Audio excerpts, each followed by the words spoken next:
it was funny. The coach's site really was like I was a Roger Nielsen's coaching clinic, addicted person, and would go to any level. Like I would go to level 5 clinics in USA Hockey for years and years after, I got my level 5 in 1992 or something like that. So every year I would go because it was just I'm just always been a continuing education person.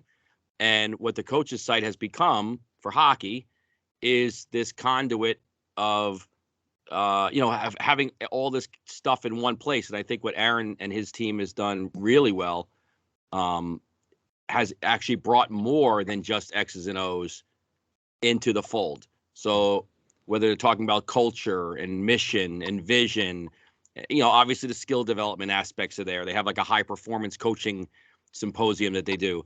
But for me, like the Directors Club was really more branching out, like them, Aaron contacting me and giving me an opportunity to talk in a public way for his audience, basically what we do here on Thursdays, and what I was doing really anyway. I mean, I was on, phone with hockey organizations around the world every week because of my position.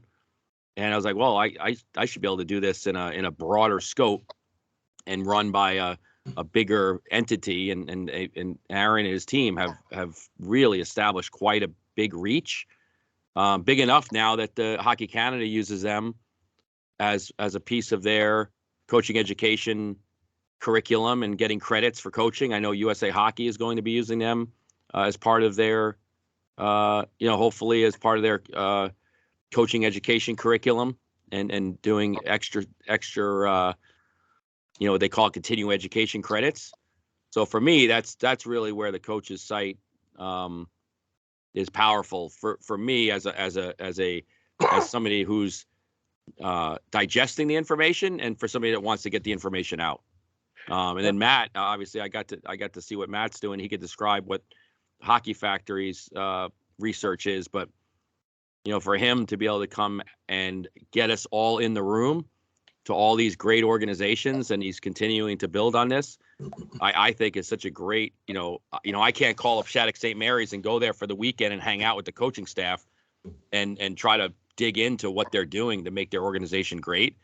And Matt's kind of, been able to move the curtain a little bit for all of us to get a little bit of an insight on what the commonalities are of these great organizations. So, but I'll let Matt speak about the Hockey Factory's part that he does. But, for me, again, the coach's site really is it's just really one of the best conduits of coaching curriculum and education that's out there right now for hockey coaches. And they also do, they have a lot of other subjects in there, and Aaron does a great job of interviewing and, soccer and basketball and football and just making sure that, coaching philosophies are incorporated into the coach's site, not just hockey philosophies.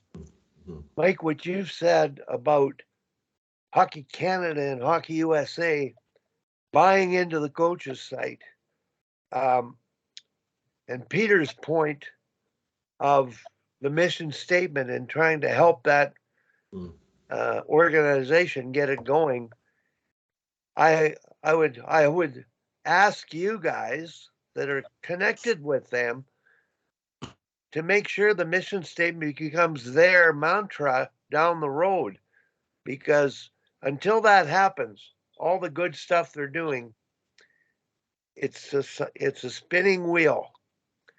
So that's sort of where I'm coming from on that. Matt, Dominic Pittis is on board. He's in Stockton, California. He's coaching the American League, and now he's running a high school girls academy and a boys academy. So, Dom, can you introduce yourself to Matt? Hi, Matt. Yeah, Dominic Pittis. I born in Canada and played over a couple decades in North America and Switzerland. Transitioned into coaching in Calgary and with the Calgary Flames organization for a couple of years as a skill coach up in Calgary, and then about 6 years with the American League team, kind of running the forwards and power play and free scouts and that kind of thing. And now taking on a role as hockey director in at St. Mary's High School in Stockton, California, and have a girls team and a boys team, and just trying to build the program and just get, try to integrate school and hockey on the West Coast here. There really isn't too much in that regard. So, Pretty cool. Matt, go ahead and let us know how you got involved with the coaches site and doing the good things you're doing. Yeah, sure. So again, thank you for the introductions and the opportunity to join you guys and have this chat. My story, or I guess my introduction to hockey, is very different than everybody else here. I've never played a game of organized hockey in my life. I liked playing baseball when I was a kid, and probably got into hockey at about 9 or 10 years old. So the line had already been drawn in the sand of who knew how to skate and carry the puck and who didn't. So I never really got on that side of the line. It's funny. I've got a 5-year-old son that just started playing hockey this year, and to help out, I'll go out in the ice and push pucks and stuff with the coaches. And the vast majority of those kids in U7 are better skaters than I am. So I'm learning just as much as they are. But my path was more in the broadcasting side of things. I worked in radio for about 10 years. And had always had an interest in sports and sports broadcasting and doing play-by-play or any sort of really sports reporting or things like that. So I'd gotten involved in that quite a bit. And one of the ways that I connected with Aaron, I guess originally, was I had sent him an email. I was a big fan of the Glass and Out podcast that he does.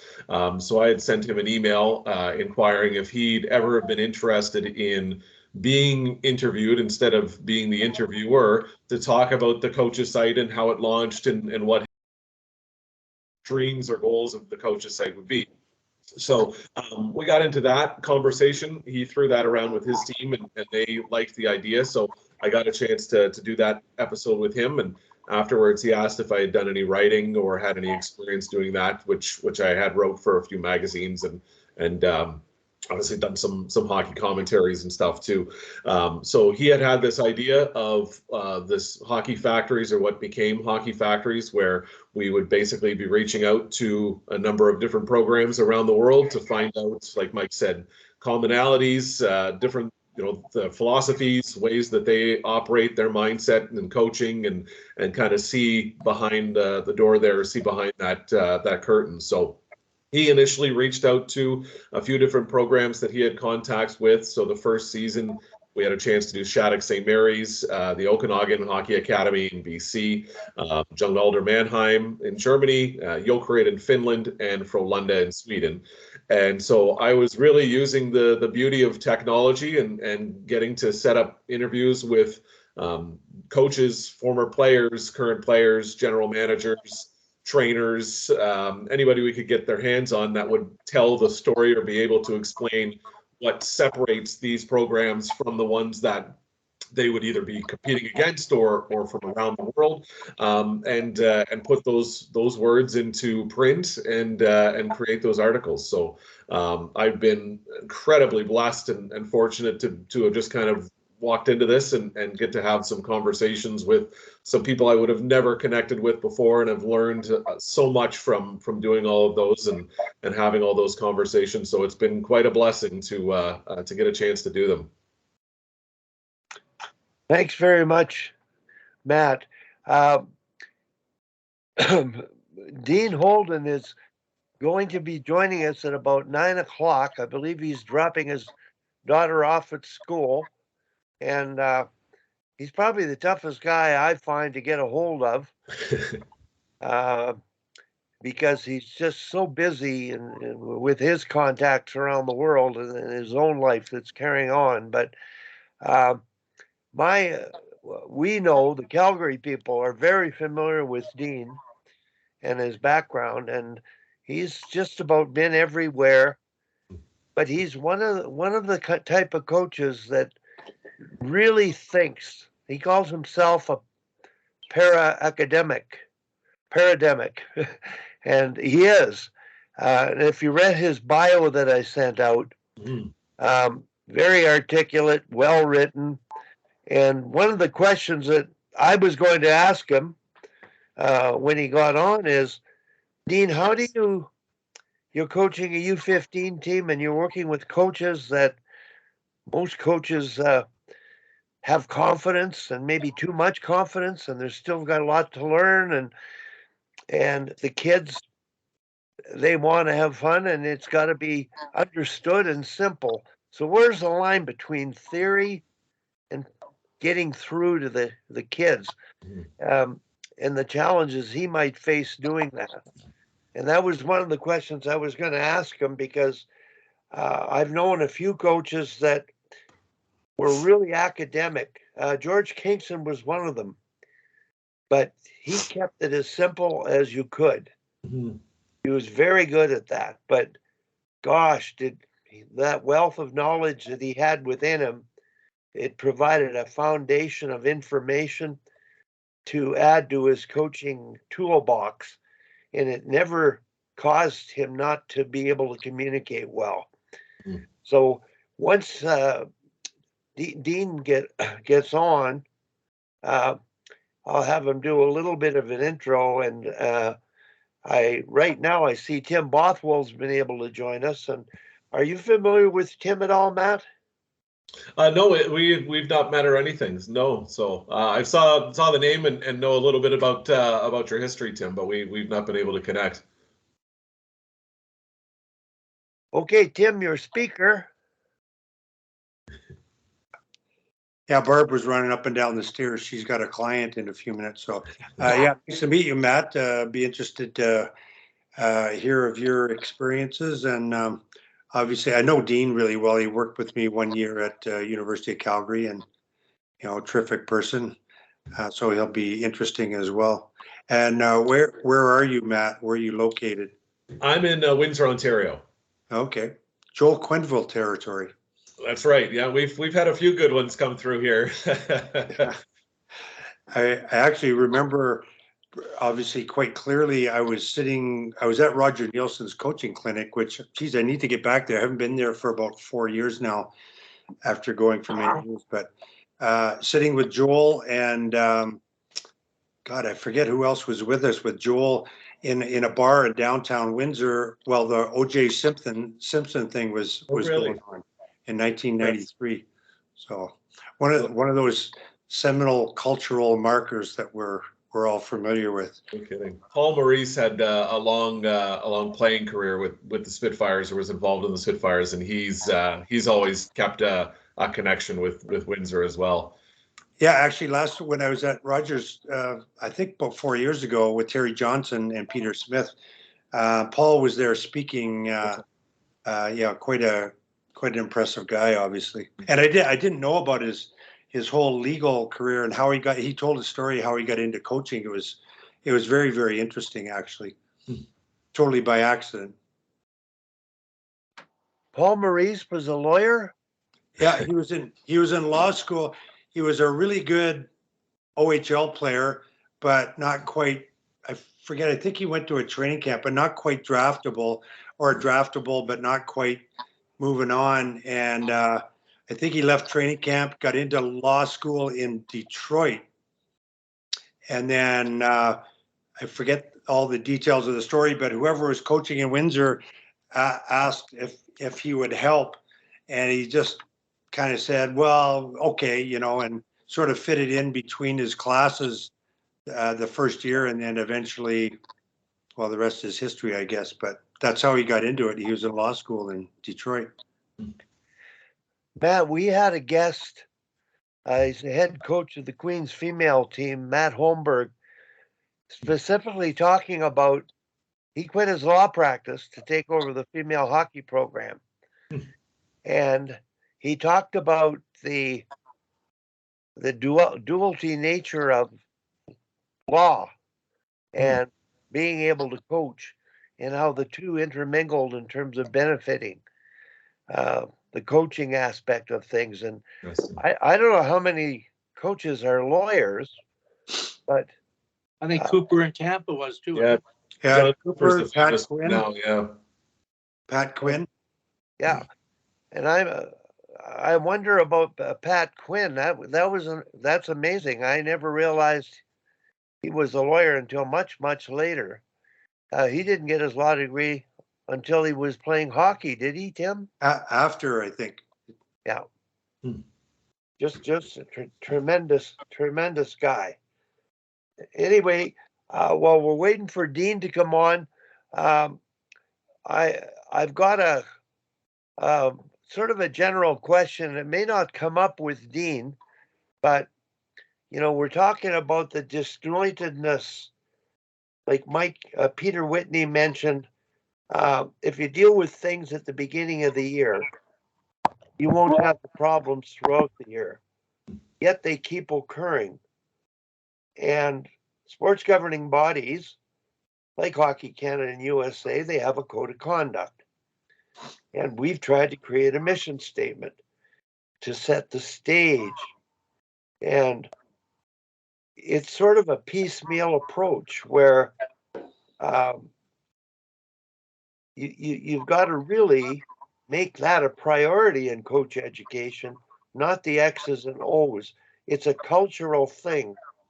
The emotional intelligence side about behavioral coaching related to respect, teamwork is, in my mind, what we have to change from the outcome approach to the process development of character approach. Tim, go ahead. Yeah, I was just sort of giving you a thumbs up there, Wally. I totally agree. But I would add as well, I think you'll remember this, Wally, last time you and I, last time I was involved with Hockey Alberta's HP1 program. We were both, Wally and I were both mentoring a group. It would have been, I think 8 years ago now. And the amount of stuff and really to Wally's point, the amount of X and O stuff which we all love, that they try to cram into a weekend or a week of HP1 training, and they spend like about an hour on ethical decision making. And I really felt like they needed to spend a half a day on that topic to really impress upon the coaches how important it is to A, have a process to deal with really difficult ethical situations, and B, pay attention to them, and to C, be better equipped to actually deal with them, and then hopefully eliminating some of the issues we're seeing. Because as I've said many times, I don't think it's a hockey problem; it's a societal problem, and we're trying to deal with it in hockey. So anyway, I totally agree, Wally. Like which you learn over time as a coach. We all know the X and O's are a lot less important than you think they are when you start out. Yeah. Peter, what you said about the beginning of the season, when you start a program, to me, it's not only the beginning of a season, it's the beginning of coach education. And not only coach education, leadership education of coaches who will become board members and board leaders, and getting everybody else. So really that's what we're all about. And having heard Mike speak and Matt speak, the connection with the coaches site, it's sort of a who you know and who you can influence kind of thing. Yes. We're having a structural challenge in Canada, and hoping that the new Hockey Canada board will help promote that cause. But boy, once you start a season, everybody gets caught up in the rat race of life and doing everything so that's the challenge. Peter, go ahead. Yeah, well, my goal really is to start with the board. Well, first off, my goal is to talk my friend off the ledge, I guess. But after that, have the board create a mission statement. Because how can we create mission statements with the teams if the board doesn't have a clear picture of what its actual role is or should be that they can all agree on. So, yeah, I mean, I agree with you 100%. And that's the thing. And like Tim was saying, like, I mean, the reality is in today's, especially in today's world of the internet, right? In a day, you could probably learn enough about the X's and O's of almost every sport out there. So you could understand the X's and O's of it. But until you've actually dealt with being the personnel manager for, up to 30 players, depending upon your teams, right? You don't really, you're not really a coach, because the X's and O's parts, like, is probably the easiest thing of what you do. It's managing those personalities, finding roles for your players, making them feel valued, veterans versus new players that come in, right? New players come in very often in the recruiting process are stronger players. I'm talking more like at the collegiate level, are stronger players perhaps than some of your veteran players, but you can't cast your veteran players aside either, because that creates bad locker room. And on the other hand, you can't make the rookies feel like it's all about them, because that also creates a bad culture in the locker room. So there's really a balance that you have to try to achieve. And right, I mean, that's what we need to do as coaches, right? Especially at every level, really, but at that college level, it becomes so important, because I see it with guys I know that are struggling at certain points now, and it's not about the talent. So the only thing left really is the room. Yeah. Listen, Tim, Dean is on, and before I introduce him and get him to begin what was going to be the original presentation, talking about his work and what he's doing, go ahead, Tim, with your hand up. Yeah, thanks, Wally. I totally agree, Peter. And really, if you think about it, like, one of the things we all struggle with, or players struggle with, is they like to practice things that are easier and they're good at. And it's the same as coaches. Like, I totally agree. Like, you can go on the internet as a coach and learn probably all you need to learn about the tactics and the X and O's. And even though that's difficult to get to master it and get really good at it, it's easy, because when you start dealing with the room, you get pushback from people and personalities, and it's ugly and it's hard and it's difficult work. And so coaches often just focus on what's easier, the X and O's, and let the other stuff slide, when the other stuff is like, it's way more important. And I was totally guilty of that myself in the earlier days of coaching. And kind of to that point exactly, and we talked about this a couple of years ago, I'm a basketball guy as well. Like, when I was in high school, I played basketball all 5 years of high school. And, for years we hear about the triangle offense with Chicago and blah, blah, blah, blah, blah. And about a year and a half ago, I finally thought, what the hell is this? And what's it all about anyway?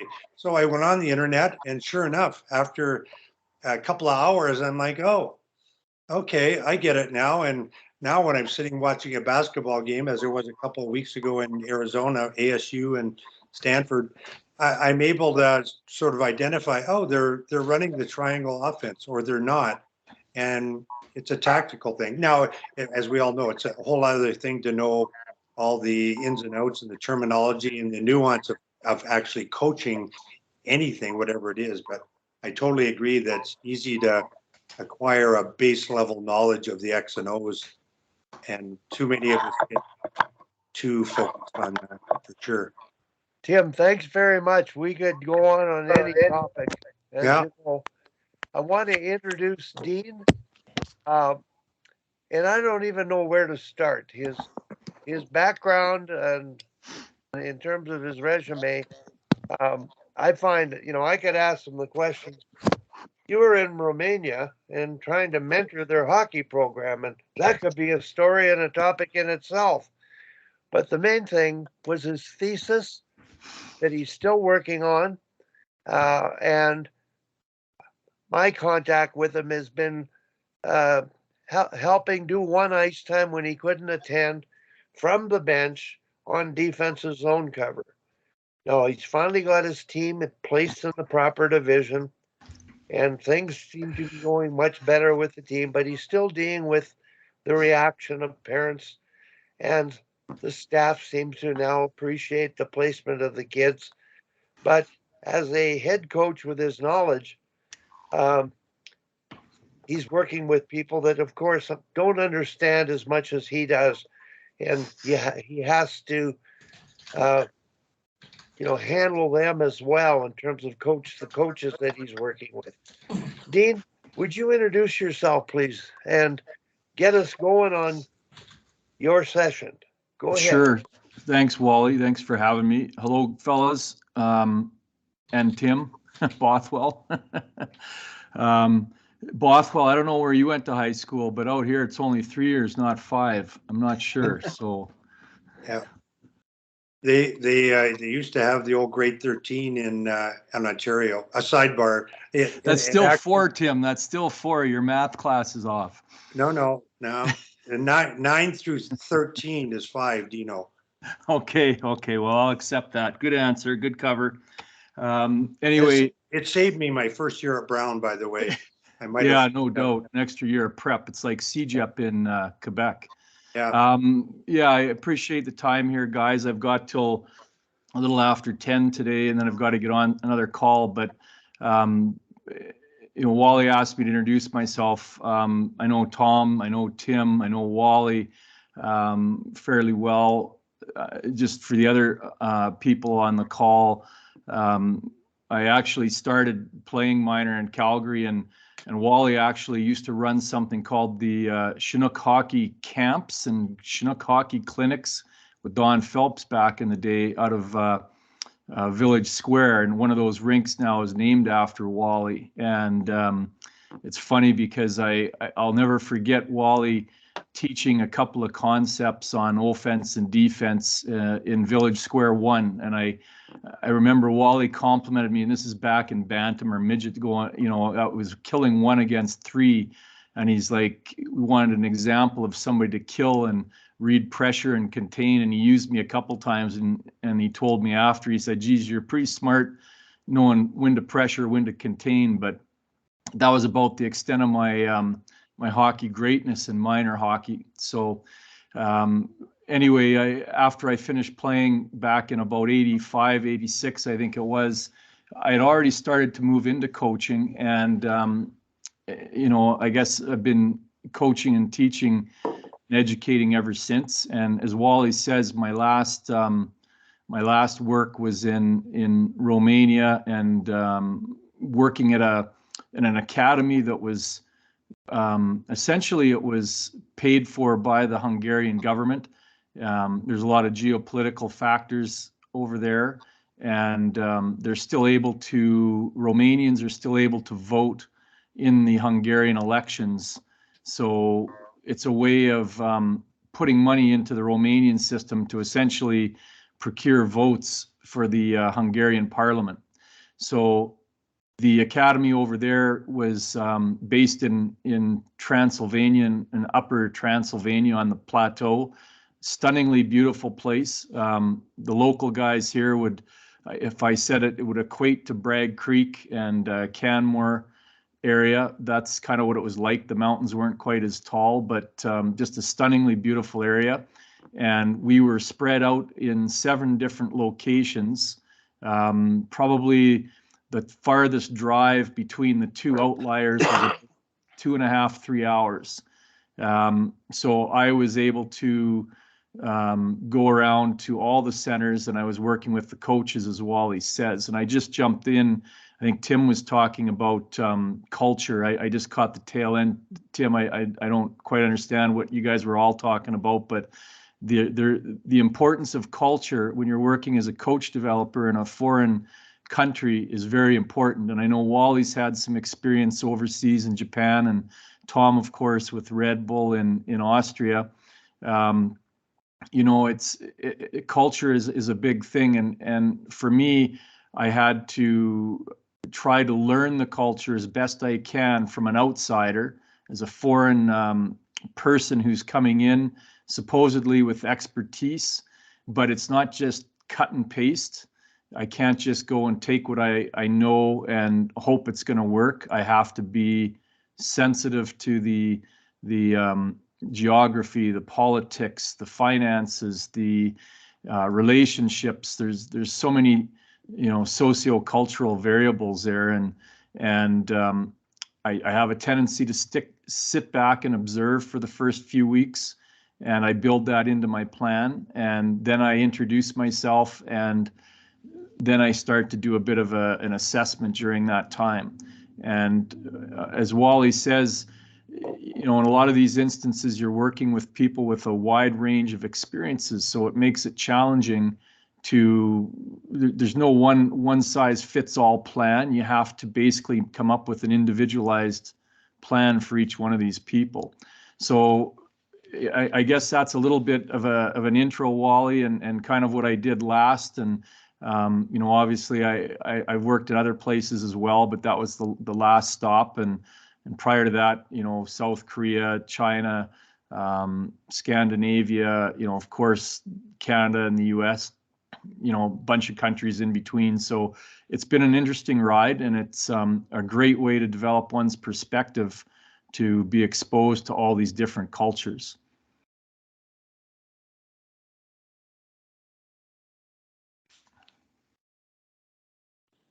Your mic, Wally. We could talk about culture and coaching, not only in different countries, but culture in our own country, and how the existing cultures seem to be the handicap to making progress. Anyway, Dean, I'm curious about the research you're doing, and I wonder if you can describe it. You've been at it a long time, and where are you at on it? What is it about? And just give us a bit of a summary of that, if you could.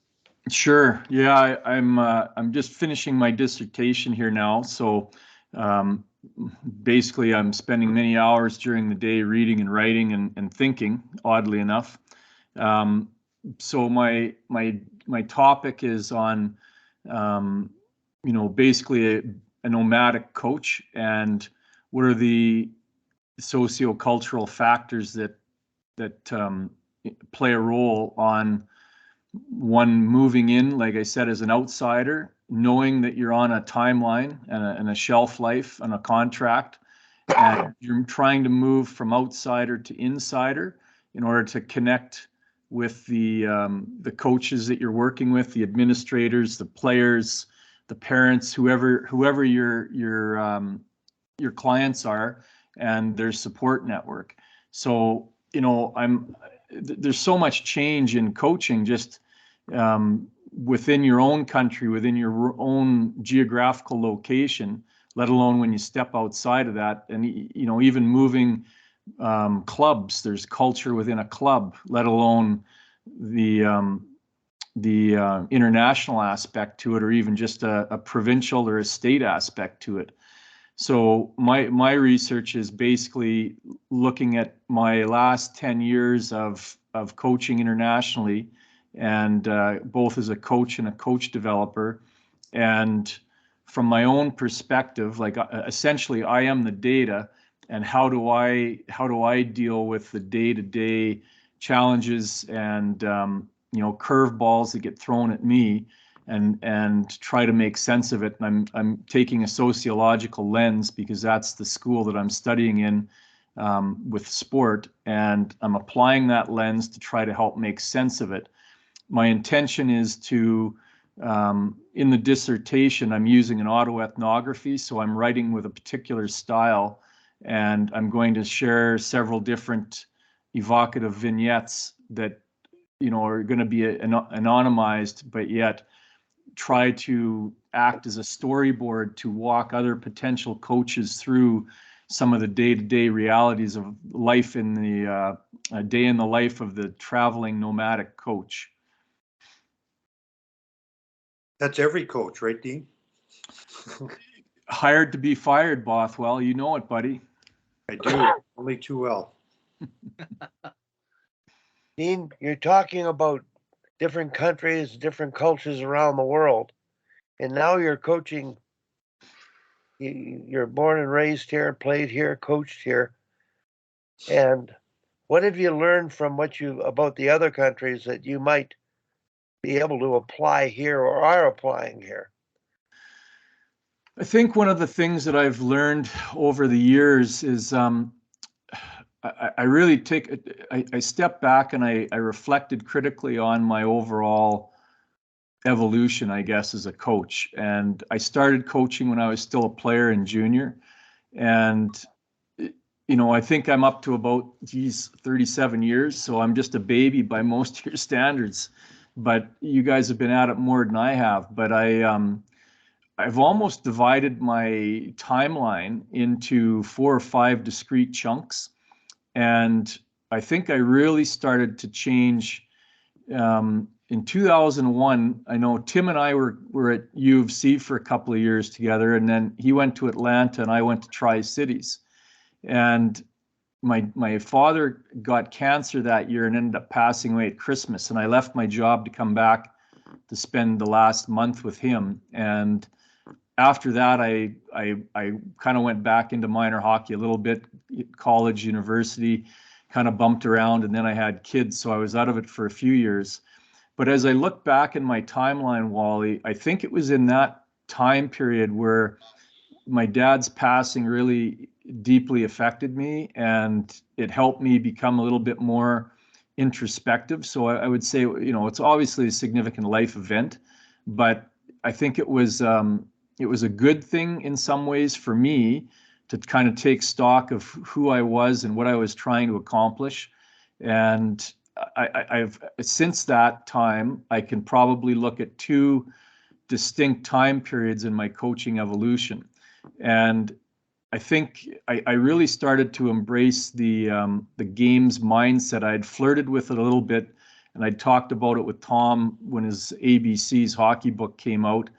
And, in the first decade of 2000. And then after that, and during that too, I became more involved in using games to help teach concepts and move away from kind of the all the detail and the structure and the patterned drill types of practices. And I've really found the games approach to be great. And so as a coach developer, the last 10 years, moving back to coaching my son here in minor hockey, I've really appreciated the fact that games are a great basis to teach. And my coaching philosophy is fun, learn, and return. And when I use the games and activities, I just find it easier to achieve the implementation of that philosophy, because the players have fun. They learn by experimenting and failing and succeeding, and then they want to come back, and that's the return part. I think I've also learned it's a concept that I didn't know even had a name, but it's called appreciative inquiry. And as you said, when you work with other people who are maybe at a different level of experience as yourself, you can't just judge them and shake your head or say they're useless or ignore them. I think you've got to try to work with them to help develop capacity. And it's very challenging at times, but I think with appreciative inquiry, you pose a problem to the coaching staff, and then you work through it and you try to put yourself on more of an equal basis with them, even though you think you might know the answer or have ideas around the answer. But you let them work through some of the stuff themselves, and maybe you have to let them fail, but you're asking them questions along the way, and you're almost like a backseat driver a little bit and an influencer and trying to be subtle about it.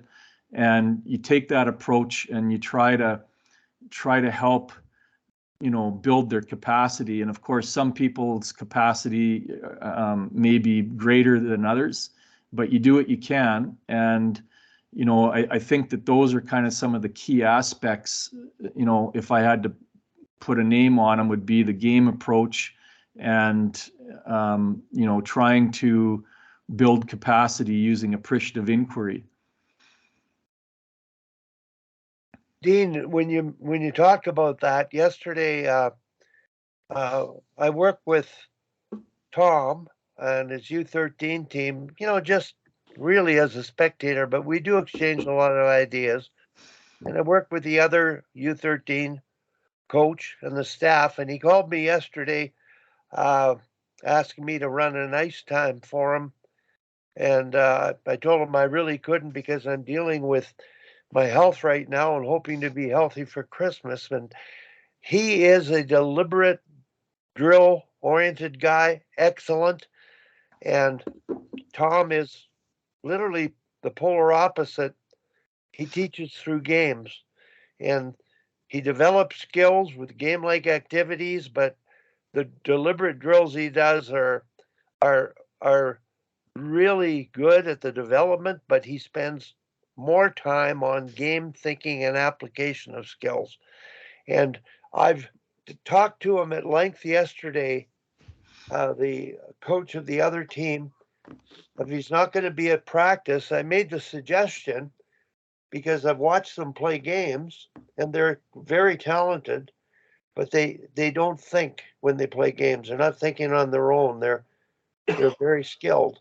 And I just suggested they scrimmage and keep track of passes because Tom has somebody keeping pass completion stats, and that's sort of the focus for the team. And they do pass well because of that, given the way they play games where passing is involved. And it's really difficult because he's a great coach, lots of experience, and all coaches like ourselves here, we have our way of doing things that we're comfortable with. And I'm hoping to, like you say, influence him to experiment with something like that. And that is, that's the challenge. Because when you do things the same way and you're comfortable with it, now he does recognize he's not getting the results he would like to get. There's something there that he has to do differently. It's just a matter of time before it comes about. But it's the same thing with you, your assistant coaches, and the art of coaching and your coaching team is as important as the team itself, because if you don't get along with each other and aren't compatible and communicating, you're sort of just bang your heads against the wall, and the kids will pick up on it too. So does that make sense, Dean? Oh, 100%. And it's a long process sometimes, Wally. The old saying, you lead a horse to water, can't make them drink. And, boy, I mean, some people will clue in and some just won't. And, in minor hockey, we're often, it's different in a lot of ways, at least here. Primarily it's all parents of kids who are playing on the team who volunteer for the role. And you apply to be a coach and you get selected. And as a head coach, they say, here's a list of names who applied and they're certified and can help you out. And there you go. You can decide to have all of them, one of them, two of them, whatever. So, it's not like an academy where maybe you're bringing an entire staff or they're hired people, or, college and university, you're usually bringing your own people with you. Pro national team, maybe you're getting guys assigned that go through an interview process. And ultimately the coaching staff needs to try to find some common ground and establish some roles and, figure out who's going to be looking at what. And that stuff, that's building culture within the team, and it takes some time, and you're not always successful with that. Dean, you use the term clue in, and I think back to the first time I coached hockey. AA hockey inherited a team that was the best in the city because the two Pee Wee teams in the level below had played in the city championship. So I got the graduating players and was in 4th place in November. I needed to get clued in. I didn't know what to do. I was going to quit. but I asked for help. And phys ed degree, playing with the national team, you think I'm a teacher, doing everything, great practices. Didn't work. Wasn't working. And they were trying to please me. And they weren't performing. And when I spoke to the coach of the team before, and he mentioned he just arranged games. He wanted them to two objectives: to work hard all the time, effort was important, and the next thing was respect. And of course, he knew enough about hockey in terms of structure, but he didn't beat it to death like I was. Mm-hmm. And that was a turning point for me. And so that's the fine line between deliberate practice and is it effective? And to what degree do you do how much deliberate and how much game-like? And work in the word progressive there, because that's the art of going from point A to point B to point C. But the clue in thing is, here I am, phys ed degree, playing international hockey, a year of minor pro, and I was smart enough to ask somebody for help. And I tell this story every coaching clinic. And that's sort of the barrier to coaches in terms of understanding your stages of competence and appreciating we don't know what we don't know, and we can learn more from one another. And the art of mentorship is really, that's what we're talking about here. Because now none of us are really coaching. We're coaching coaches, even though you're coaching the team. So that clue-in aspect in terms of how you're able to come across to your coaches relative to, you could just bluntly say, well, you don't want to bruise egos, because they are volunteers and they mean well. They're there for the right reason. Mm-hmm.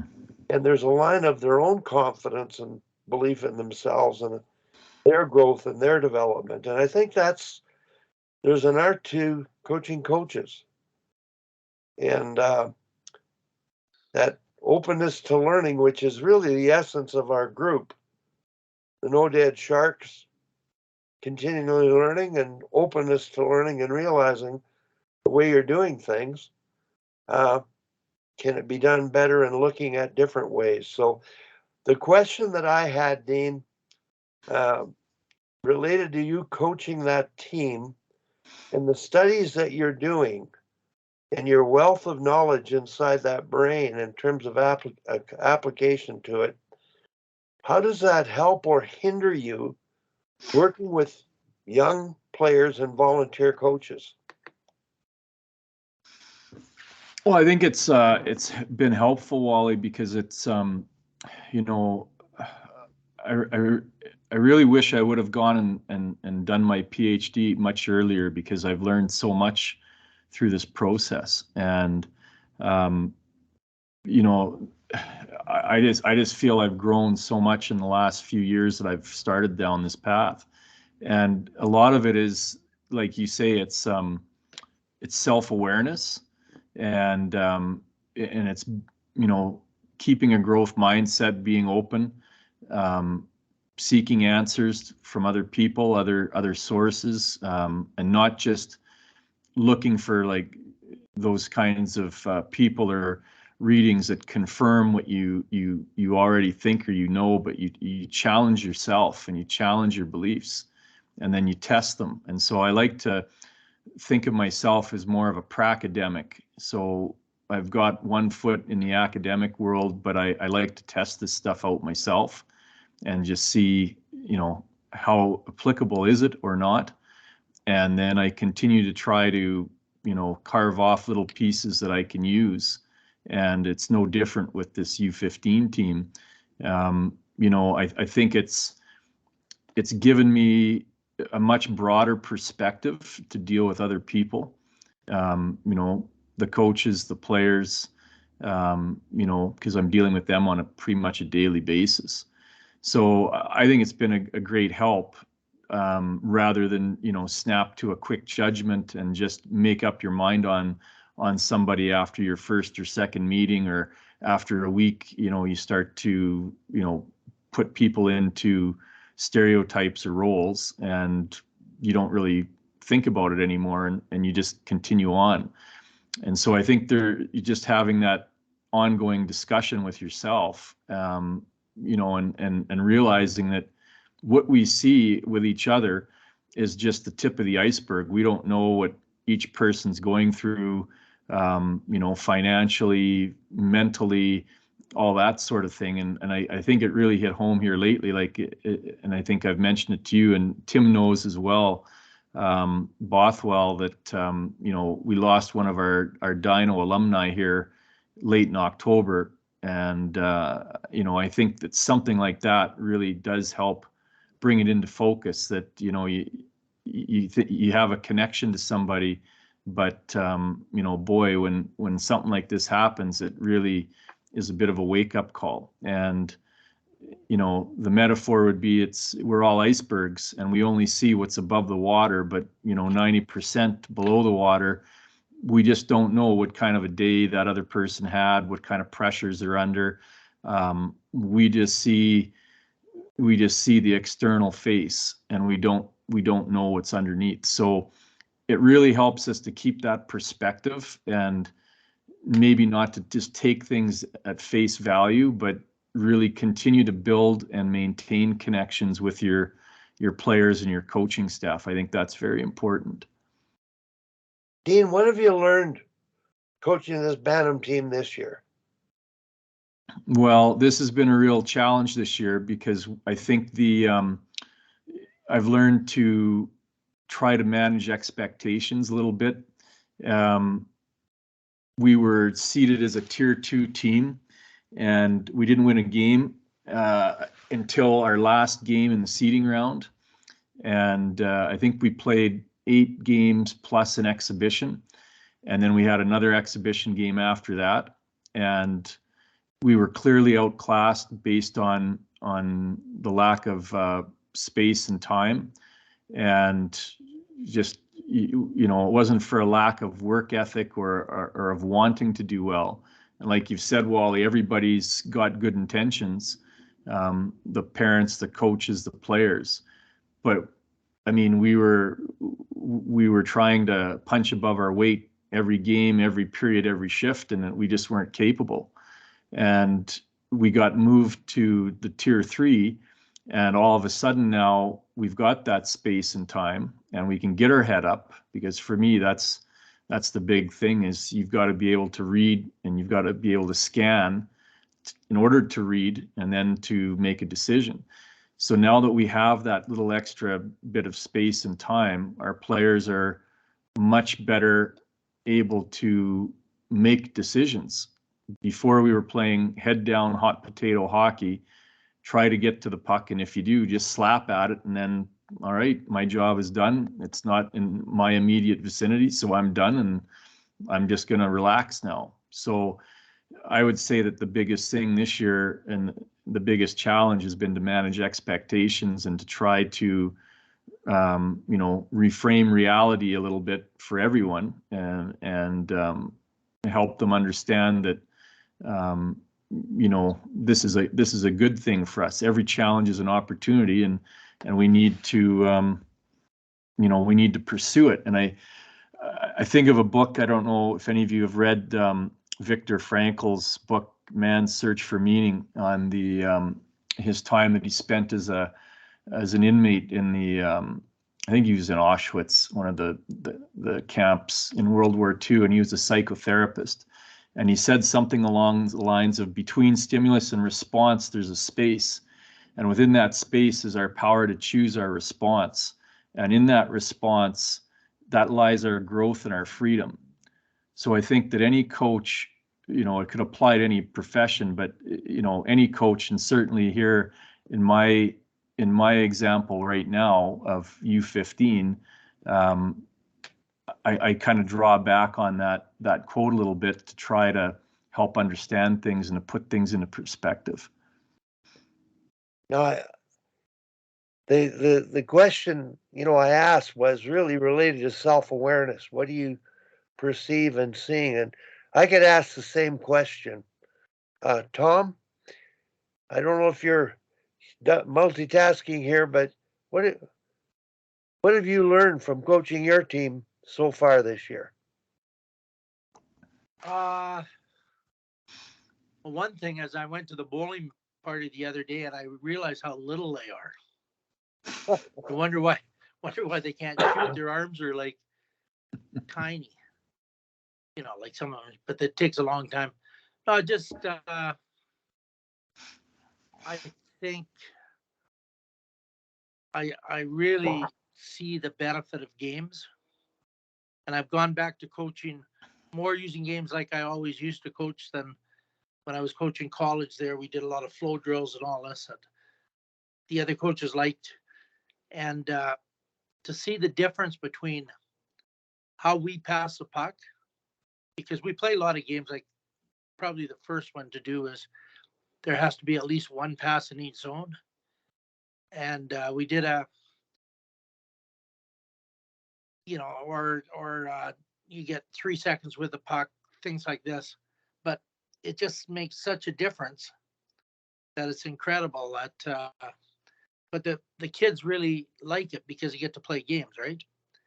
And the parents, I think at the start were kind of watching because that other team's practicing at the other end with the Hockey Canada circuits, and it looks so nice and efficient, and everybody's doing this, and there's 5 coaches doing that, and they're going around pylons. But and they had more talent than us, and every time we play them, we beat them, and we're doing a lot better than them because we pass the puck. So, it kind of confirms what I've always thought. And the parents right now, they've really come along. And Wally, you did that the exercise, yeah.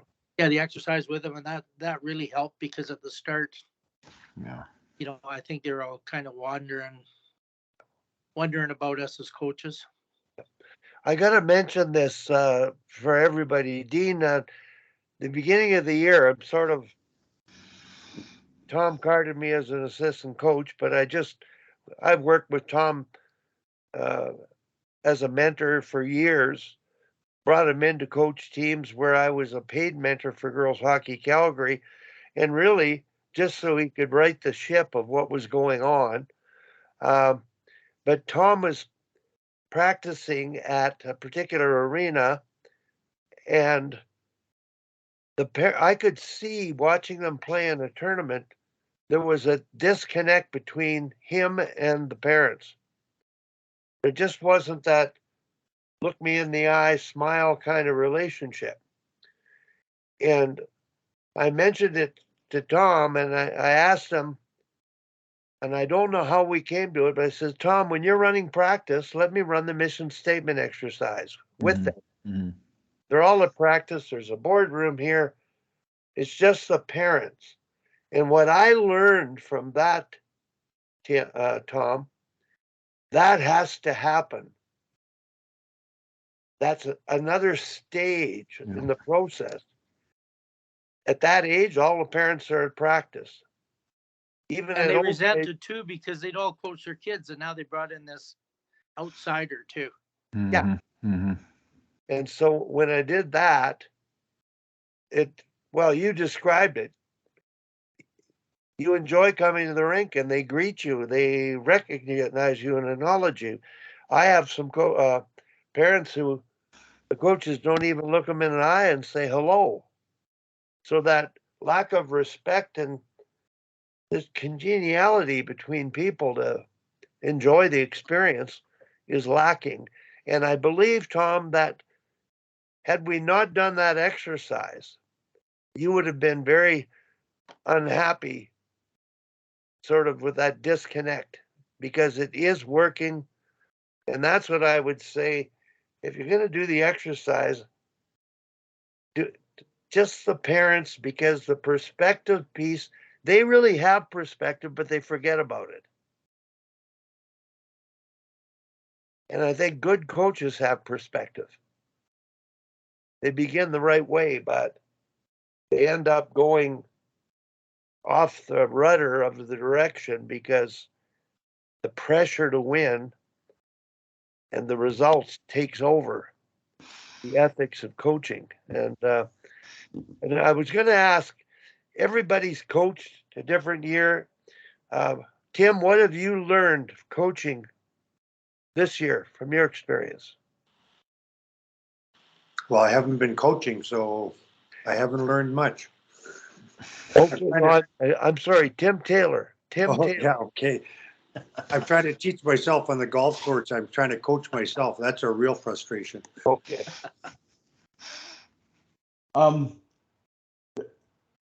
This year, I have a wide disparity between the youngest player, both in calendar age and biological maturity, and the older players on the team. I've got some 5th graders through 8th graders, and the older kids. I have 2 girls on the team. The rest are boys. Trying to find the right balance for how myself and our 2 assistant coaches relate to the younger kids, and try to get the older kids more involved and try to encourage them to be mentors and develop a little bit of a leadership role with the younger kids. It's coming along. So that's been maybe a challenge of mine personally. It hasn't been a challenge that I'm frustrated with. It just has been a challenge in general with such a wide age range. But one thing that I purposely have tried to do after every game, I won't generally talk much to the kids in the locker room. Part of the reason is I have to wait for the score sheet, so I'm the last coach in the room, so the assistants are talking a little bit, and at that point I knew the kids had kind of would turn me off. But I really make it a point to go out and try to talk to each one of their parents after the game. Try to make an effort to make a connection before everybody leaves the rink after a game. And we've I don't know what our record is. We have more losses than wins at the moment, but anyway, that's the challenges have not been in the X's and O's, more in the relationship side. Dean, what is your experience like relative to games over, communicating with the parents? How do you feel that connection is going and working for you? I like the what you did with Tom's team there to run the mission statement piece at the start of the year. I think that's a great time and a great just a great thing, a great piece of the puzzle to do. I feel that in community hockey and youth hockey, and it doesn't matter if it's volunteer or paid. I mean, obviously we're volunteers here, but there's so many disconnections, and as coaches we're supposed to build connection. This year we've got a very diverse group. I only knew, I think, out of 18 players, aside from my own son, I only knew 2 other families, so for me anyway, it's getting to know 15, 16 other people, not just the players, but then try to figure out who the parents are and put names to faces and get to know them as well. So I think the connection piece, you've got to keep trying to build it. And I think that not all the parents are at, don't come to practices or games. There's a lot of carpooling. This is U15. Another year, the kids will probably be driving, so it becomes even more difficult. But I think that, like what Tim was saying, he's the last guy there, especially for games, get the score sheet. And that's our manager does that with our team. We essentially go into the room after. We'll either talk as a coaching staff for a couple minutes and then ask the kids what they thought and talk that out, or we'll do it more direct right away and then give them time after. The parents seem to be in a rush to get the kids out of there and off to the next event. So I really don't have a lot of interaction with the parents on games. You get there before and you go into the room, you have to supervise, you have to be too deep at all times within the room.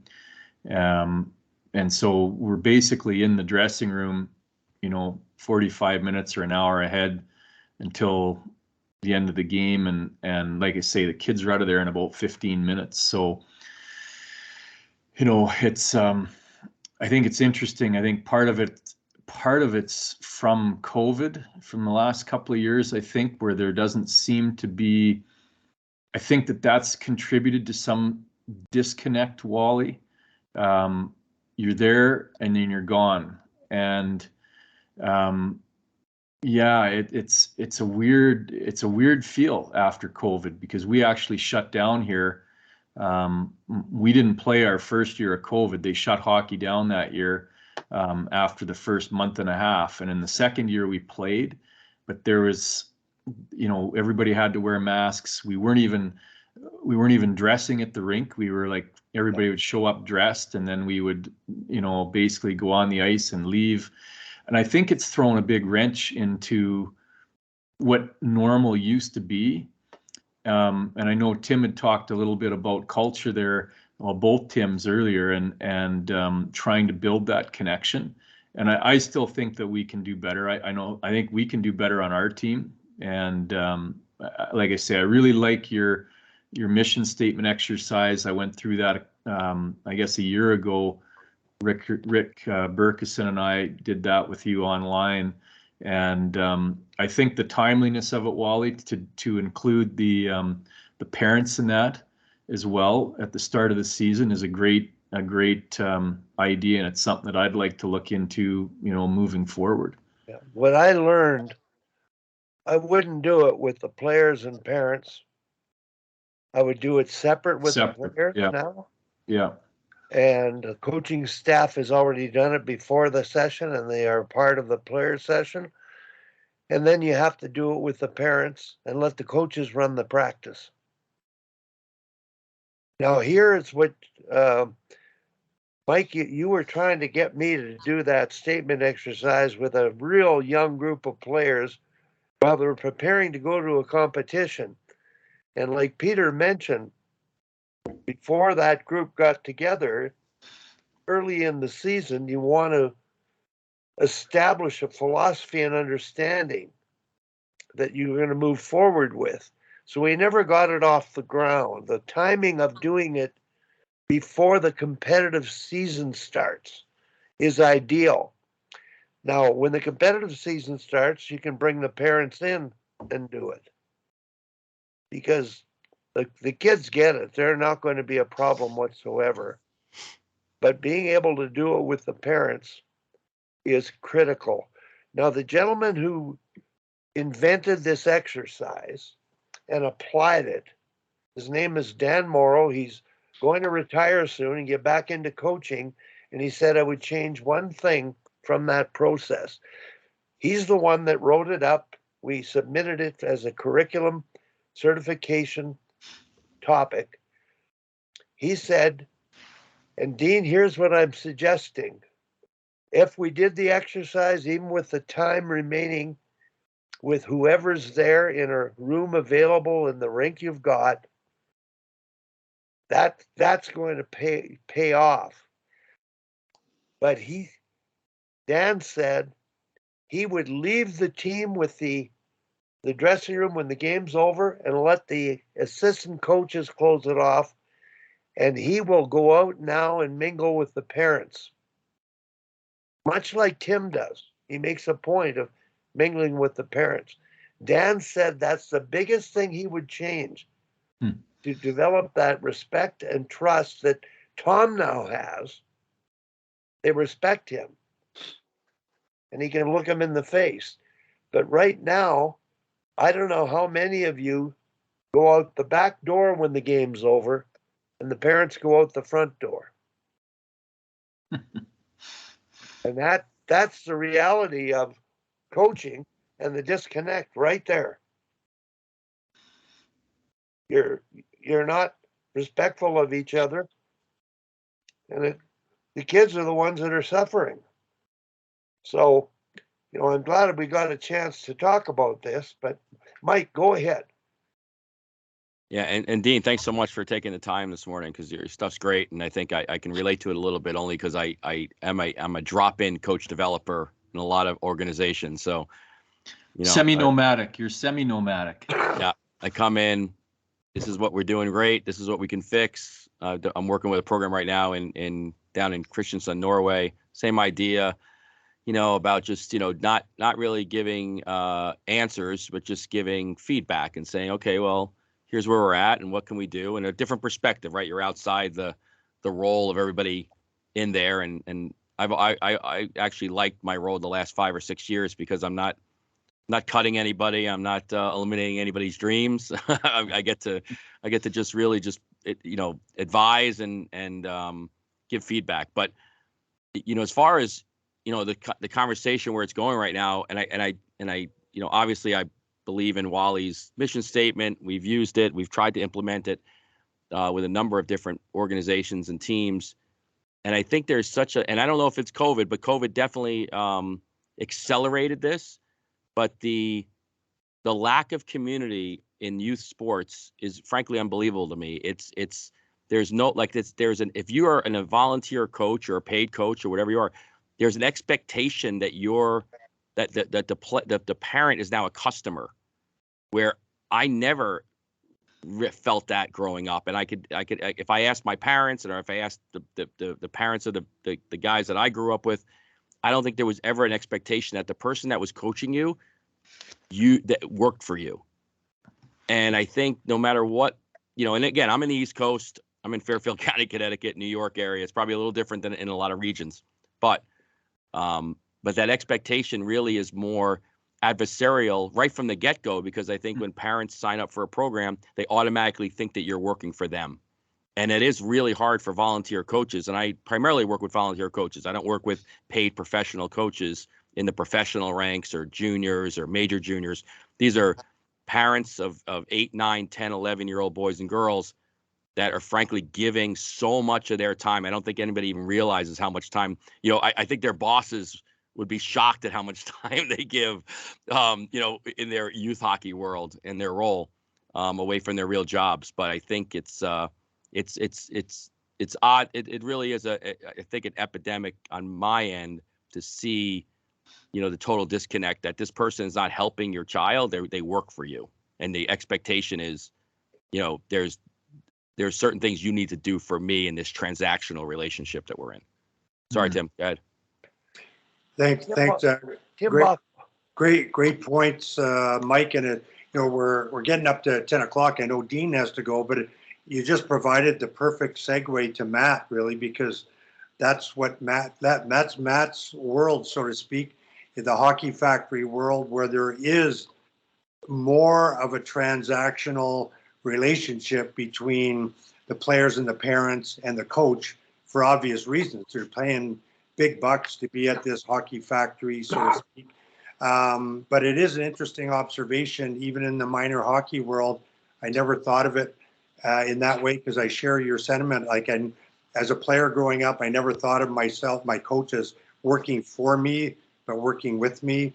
And as a coach, I never thought of myself as the boss of everybody. You try to work with people. But a very interesting observation, and a really good sort of segue into Matt's world, I guess.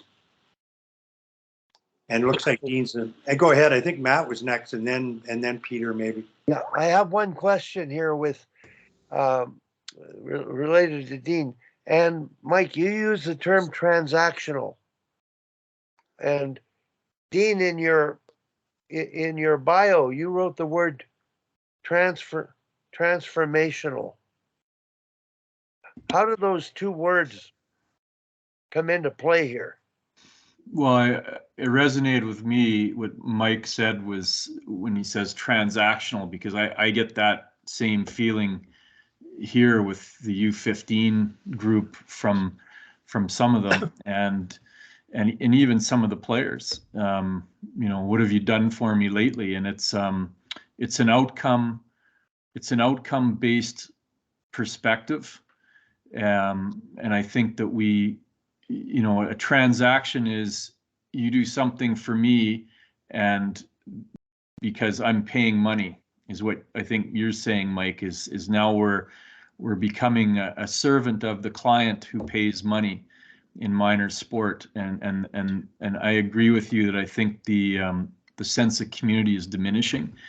So transformational, Wally, from what I would say is that we're trying to, in my instance anyway, I'm really trying to build those connections with my players on U15 first and foremost, and my coaching staff. I would say the parents, and you'll probably take me to task on this, but that's fine. I haven't built that connected relationship with my parents as well as I could have. My role as a coach developer, my focus shifts. Now I'm trying to transform and build capacity in the coaches that I'm trying to work on as a developer. So I think that each role that you play, you have to prioritize, and based on your role, the time that you have, and like those resources, those are going to help you sort and prioritize who your main focus needs to be. And ultimately, transformational is better than transactional. But certainly there's going to be times when, a transaction is all that's required in that relationship at that time. But over the course of a season, you hope that you build enough connection so that, it goes back to the coaching philosophy, fun, learn, return. This is back, on the return side of it, that you hope that they're going to want to come back or continue to play sport the next year. You leave them with a positive overall taste in their mouth, so to speak. And that's kind of how I would distinguish transactional and transformational. I just want to hop in, Wally, just before Matt goes, because because I can't think as long as you guys. This is right on the top of my head, but I think it's just basically, Dean, like that's where my frustration has been, and trying to transmit this understanding that if we continue to have youth sports as a 5 and 6 month rotation of player, parent, and coach, you can't do a lot of the things you want to do. You can't build a mission statement like Wally wants to do. You can't build a team like Matt is interviewing, with these hockey factories. Like, it's so difficult at the youth level because of all the different like trilogy of people you have to have involved, that by the time you feel like you've got somewhere, the team gets cut and it's a new team and you're starting all over again. And that's why I think, like, to me, the group that's on this call a lot, and Dominic could probably chime in too, is having the opportunity. Like, when I think about a transformational coach, I'm thinking about somebody that can go in, and Matt, you can touch on this. I don't want to take away your thunder, but to go in with a freshman and watch them transform. And me as a parent, I give them to you to transform them from freshman to sophomore to junior to senior and beyond. I don't have that opportunity. Most youth hockey coaches don't have that opportunity when they have a kid for 5 months. And all of these, and they don't live with you, right? They don't have dinner and breakfast, and they don't interact with you every day. You have them for 2.5 hours a week, and then you have a game.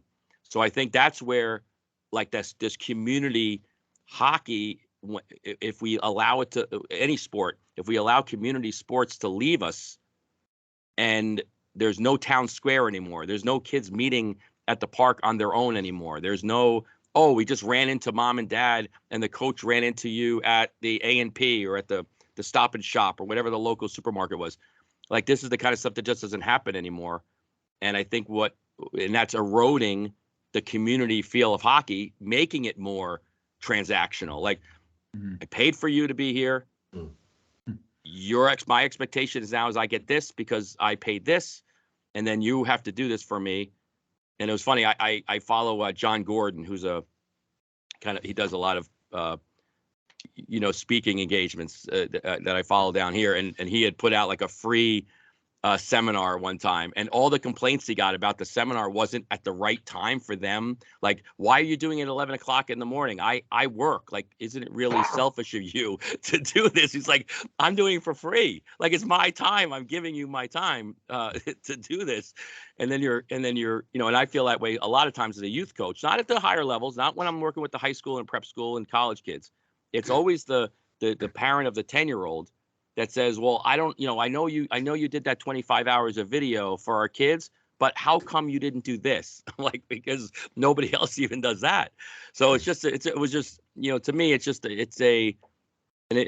I don't think it's my own complaint, because I hear it with every organization I work with, and probably the reason I work with so many organizations is because we're all trying to find the answers, to those questions. But sorry, Matt, I didn't mean to jump in on you.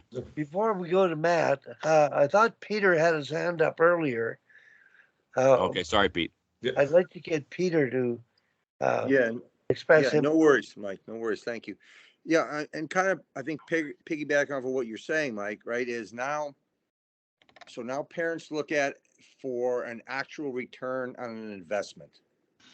That's what they're doing, right? So how much of this, right? You go to a practice and you watch, or you talk to some youth hockey coaches, and they'll talk about, I saw the Bruins Flyers play the other day. They were doing this, so we're going to implement that at our practice, right? Kind of losing sight what you're supposed to be doing, but because you see it at the highest level, you think if it works for them, it's going to work here, because right, we want to get to that level. That's where my kid's going to go to the NHL, like every kid, right? So the fact that they're investing and they're wanting this return on their investment, I think it kind of trickles down, because I know there are AAA programs, tier 1 programs that promise parents the world, and at the end of the day, your child actually has to be good enough to end up wherever, at a junior program, a college program, whatever level there. They have to be good enough to do that. And those same parents, let's say you're taking your kid takes piano lessons, right? And if you take piano lessons and your kid isn't playing at Carnegie Hall, does that mean they failed? Does that mean you get no return on your investment? Because what about all the other things that they've learned along the way? And those are the things that fall by the wayside because they're not glitzy, they're not glamorous. They don't want to talk about that. They want to talk about my kid's getting a 4 for 4 at whatever university. So I think that's part of it. I think in some ways, some organizations, some of the culture in what we do is sort of a self-fulfilling prophecy of the problems that are created, because you create them yourselves by promising something you shouldn't promise to get the best player. That's all I got. Mike, you're muted, Wally.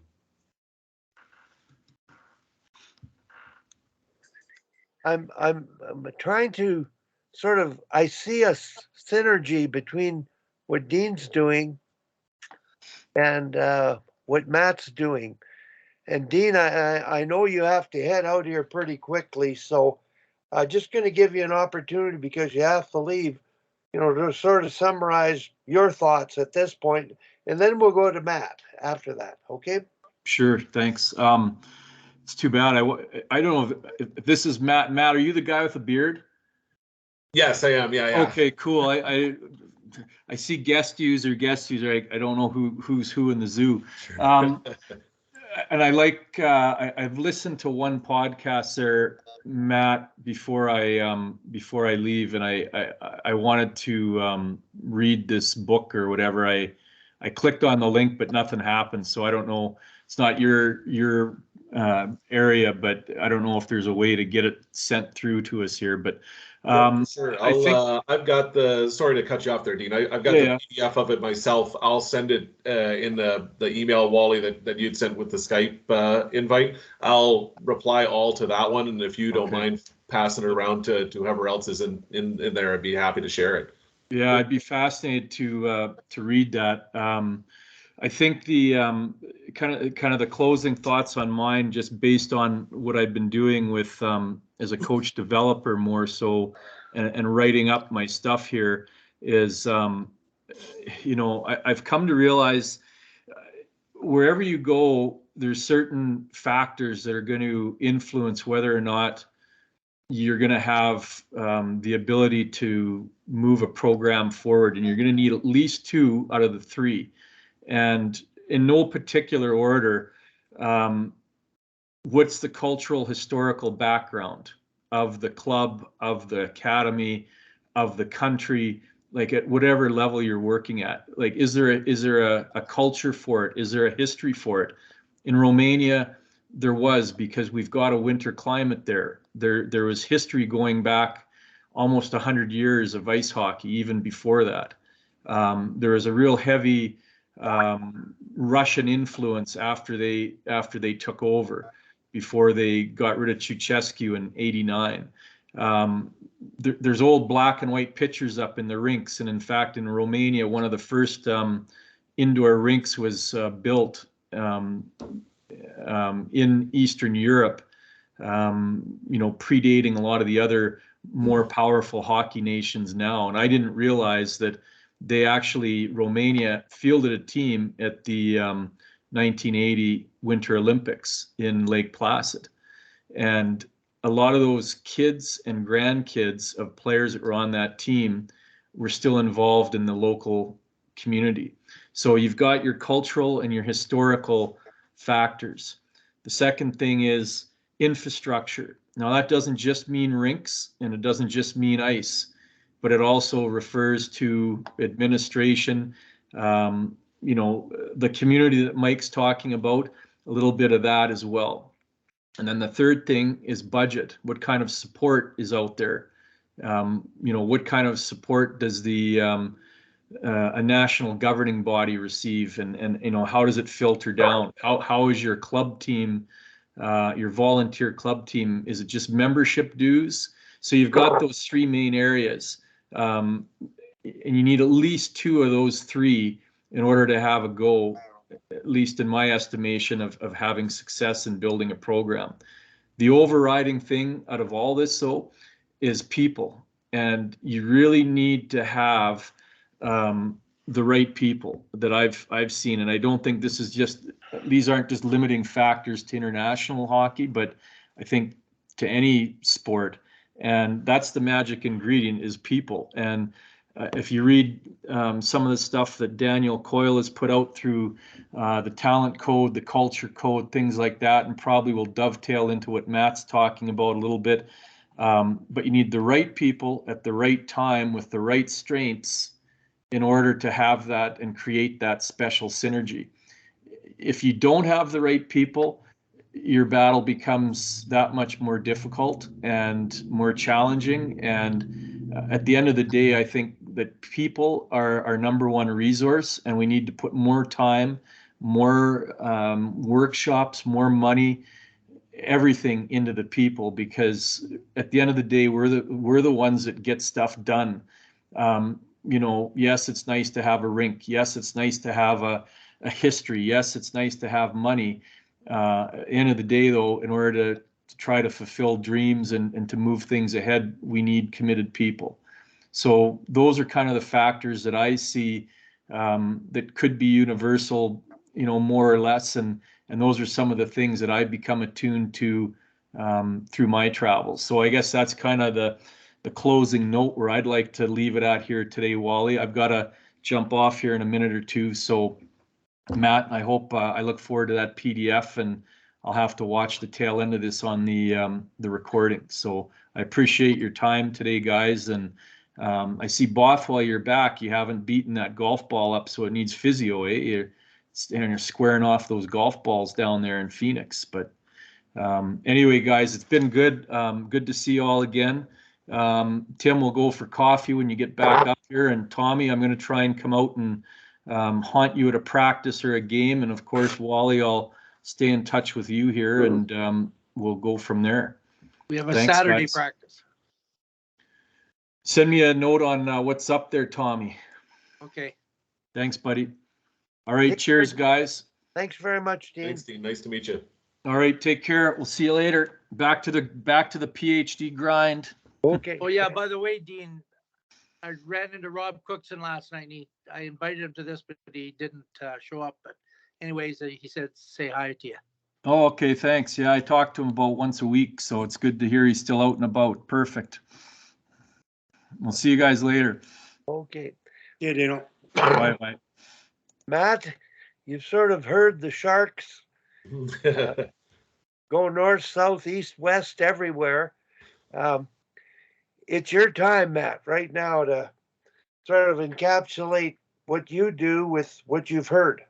Yeah, I want to go back to and hit on a few things because there's some great points in there. Mike had brought up the triangle of the parents, the coaches, and the players, and how trying to keep that in sync. I think the one thing that we see, especially maybe more specifically Canada and the U.S., but it started to integrate everywhere, is that addition to that triangle of skills coaches of not the parents are not just relying on the coach to teach them everything. They can now go and work with a coach that can help their kids skate better or shoot better or get stronger and all those different things. So when you talk about investment, there's not just for parents, it's not just the enrollment of the league anymore. They're now using all these different other avenues to try to improve their kids' skills. The problem that some associations that I've talked to have run into already is the parents are now bringing that and using that not against the association, but bringing that to say, my son has gotten better doing this because he's been working with a skating coach. He's been doing this, but they haven't seen him being used any different on the team because of even for the investment that they've made outside that. So there's now more people that are in the pot, more hands, more minds that are kind of conjoining that than ever. And that's really starting to confuse coaches, I would suggest, confuse players of who they're listening to. And they've got a skills coach that is pumping them up, saying, you should be on the power play, you should be able to do this, you should do that. When he goes to his team, if he's not, or if things have not changed, and depending on where it is, it's now a negative on the team when the team is trying to gradually develop them and improve them as they do with everybody else. So there's some other voices in there that a lot of different programs or coaches are having to deal with too, because players are going outside of the 2.5 hours, like Mike had said, for practices to try to find those initial skills.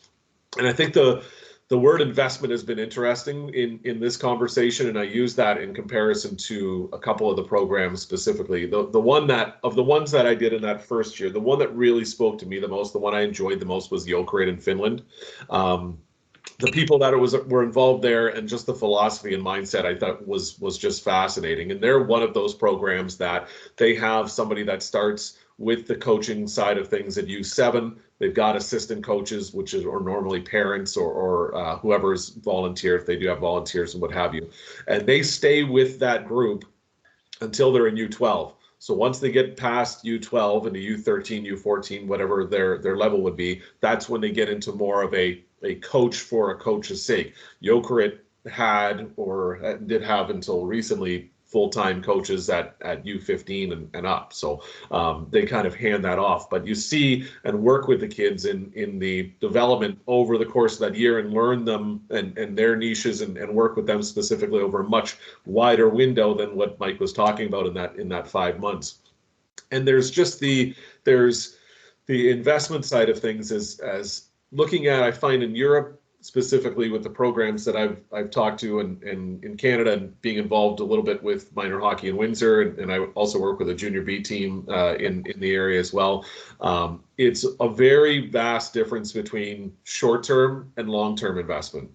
In Europe, they get that you're not trying to create the best 10-year-old on the ice or the best 12-year-old on the ice, where here we do want the immediacy, like you guys were talking about earlier. We want to have, there's two things that kind of I take away from that. And I know I'm kind of jumping to different topics here, but one, the thinking or the mindset in Canada and the US from the groups that I've talked to is you've got to win when you're 9, you got to win when you're 12, you got to win when you're 14, you got to win when you're 16. And winning is what develops the culture, and winning is what develops the player.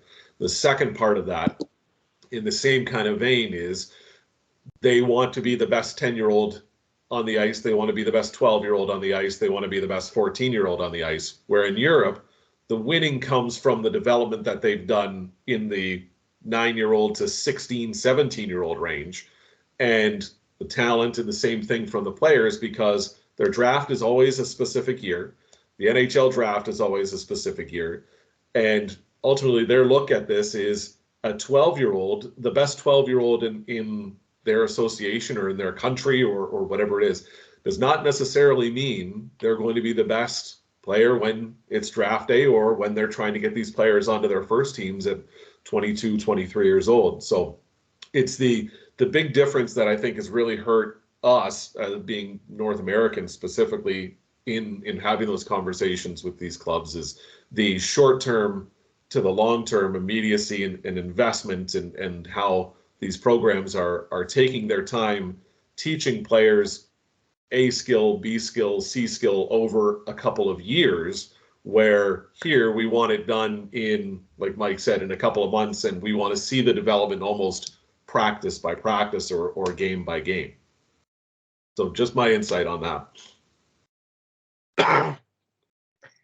Any questions for Matt? Anybody? Well, I think that's really the big difference is Erica told me in Finland there, he said, we can't cut a kid when they're 10 years old because they haven't grown yet. Mm-hmm. You know, they don't have enough players. They develop everybody. And a lot of times it's the average player that was small that passes everybody later. Mm-hmm. You know, like I remember coaching some kids, 85 born kids, and the two tiny guys, absolutely tiny.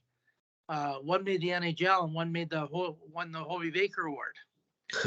And, you know, like, and I know the one that made the NHL, he played out outside of town in Airdrie, this Airdrie Extreme. And they told his dad, they said, well, he'll probably kill penalties, get the odd shift, but, you know, whatever. So his dad went and he coached him in the town they lived in. And, you know, like he didn't make a bantam team because he was small. So that's the difference, I think, one of the big differences.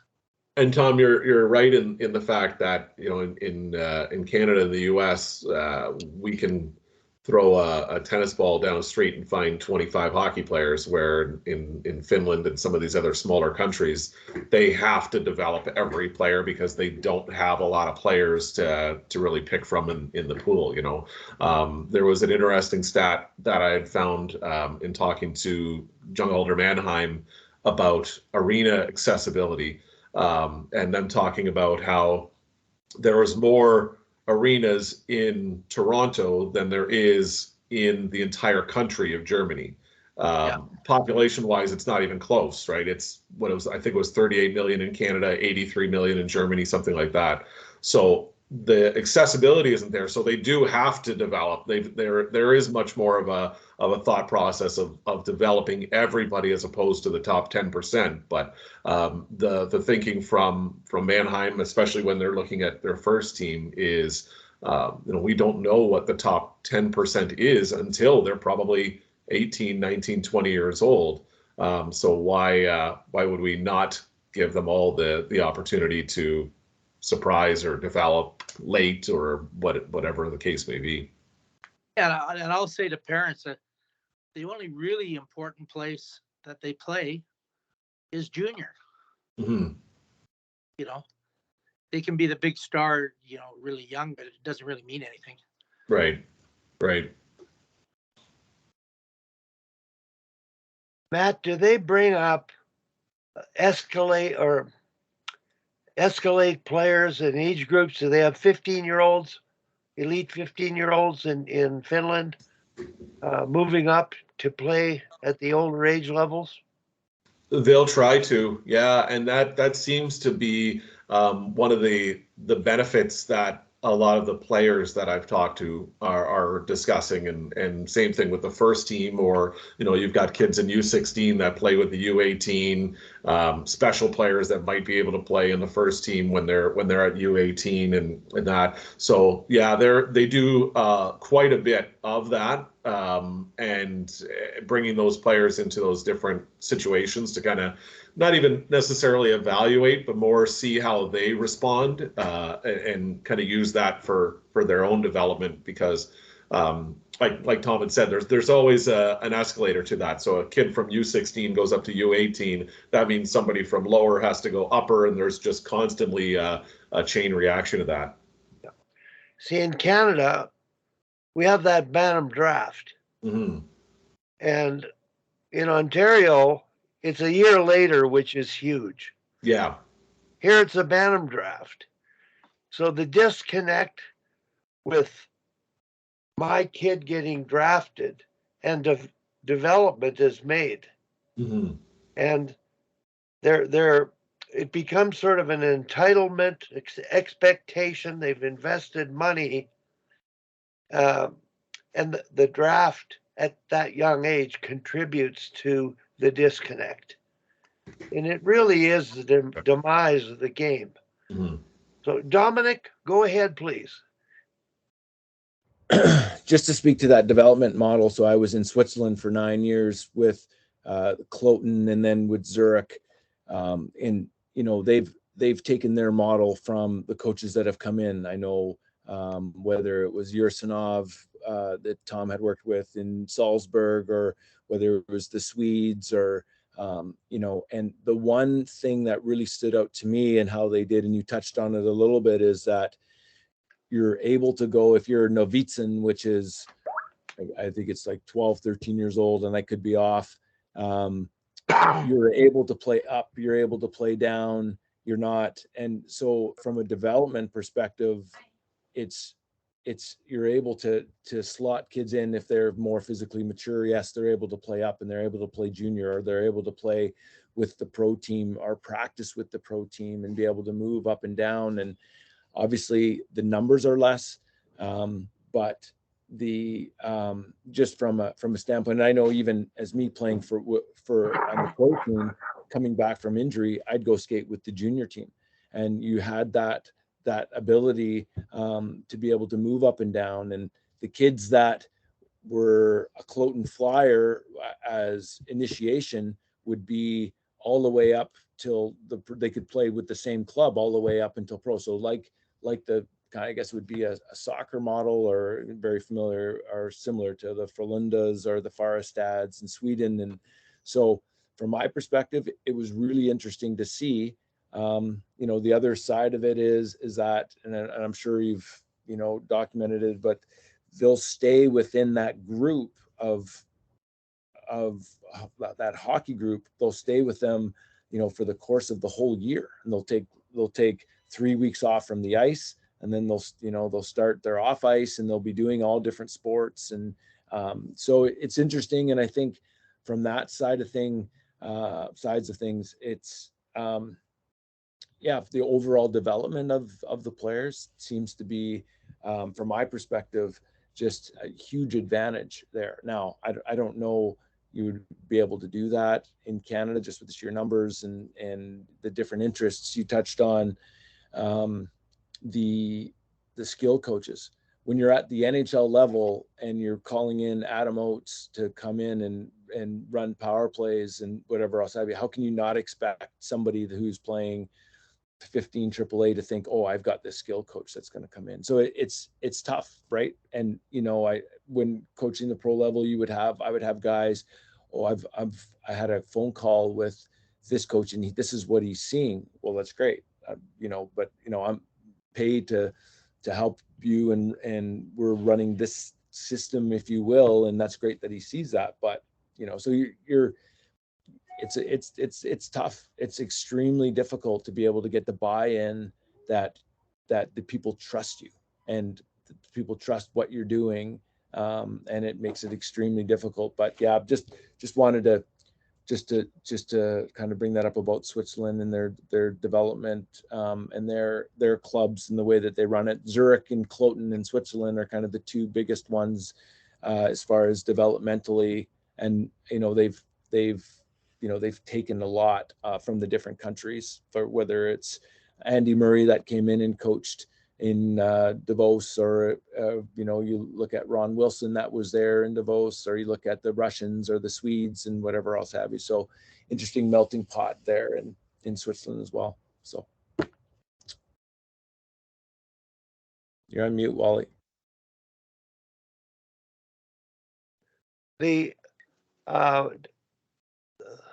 attrition, the quitting of playing in Europe is most in competitive sports in North America.